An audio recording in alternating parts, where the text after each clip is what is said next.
King of the Table 5 is in 3 days, so I wanted to do a little analysis on the existing athlete footage that we do have and see if we can use that to make accurate predictions, starting with Schoolboy versus Khaled.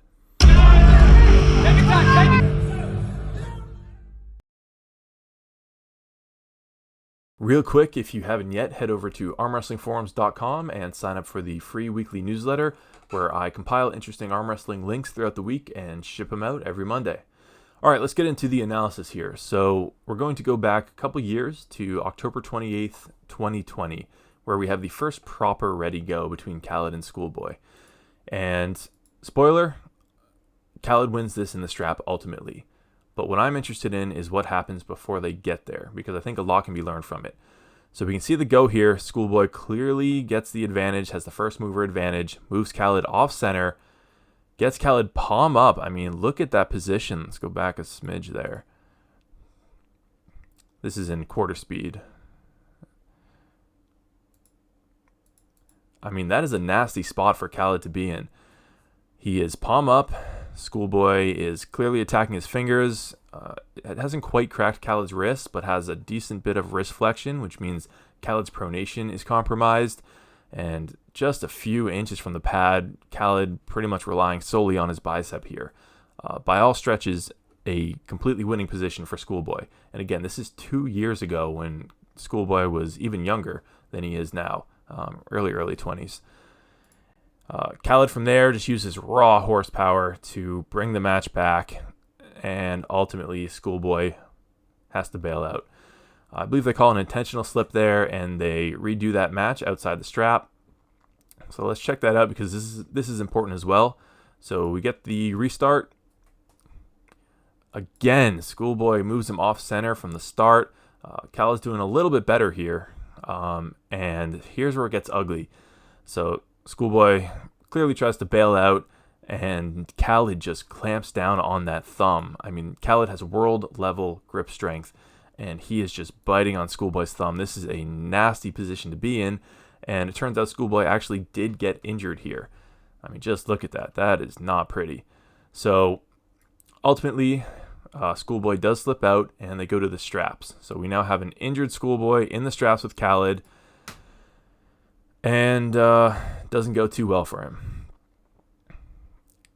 Straps tend to help the stronger puller, and pretty smooth and steady down to the pad. And there you have it. So the takeaways from this is that Schoolboy clearly has the better starts, can get Khaled just a couple inches from the pin pad 2 years ago, can't quite crack his wrists, but can easily attack his pronator. So fast forward about a little less than a year. This is May 31st, 2021. We have a much bigger Schoolboy going against Larry Wheels. And we can see just complete domination from Schoolboy here, shaking his head, just winning every fundamental of arm wrestling there. No trouble at all. So why do I show this? Well, because Larry recently released a video of himself versus Khaled, and giving Khaled more than he can handle. I mean, again, turning that pronator is a major weakness for Khaled.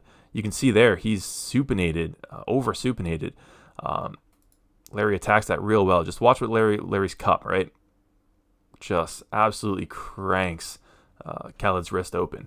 So this is September 8th, 2022. Now we got to connect a few dots here. So 2 years ago, Schoolboy does pretty well against Khaled, especially outside the strap, but ultimately loses. Then Schoolboy faces Larry in May 31st, 2021, and is just completely dominant in every way. And then a little more than a year later, Larry dominates Khaled on a practice table, mind you. But Khaled doesn't train for arm wrestling, so we can probably infer that he's pretty fresh here. Although he does do a lot of MMA training, and that's going to obviously cause a lot of fatigue as well. So make of that what you will. But to me, this says that if Larry can handle Khaled right now, and Schoolboy absolutely destroyed Larry a little more than a year ago, I think Khaled's going to get destroyed. I really do. I think it's going to be 6-0 in favor of Schoolboy.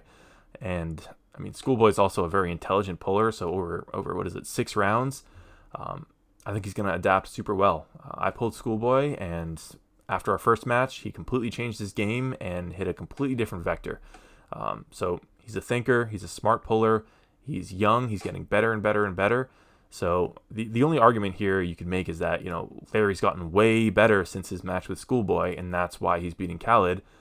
But so is Schoolboy. He's still training. Arm Wrestling TV is still pumping out videos of him doing his weights. So if I had to make an inference, it's that Schoolboy is just going to be way too much for Khaled here. I'm not going to talk too much about the following super match of Khaled versus Schoolboy. If you're not up to date there, Khaled's pulling 2 super matches at King of the Table 5. First against Schoolboy and then against Ryan Bowen. So, there's no point really in even talking about Khaled versus Bowen because it's going to depend so much on what happens with Khaled and Schoolboy that I'm not going to go too deep into the analysis here, except show this picture that Bowen just posted of him next to a gigantic Schoolboy.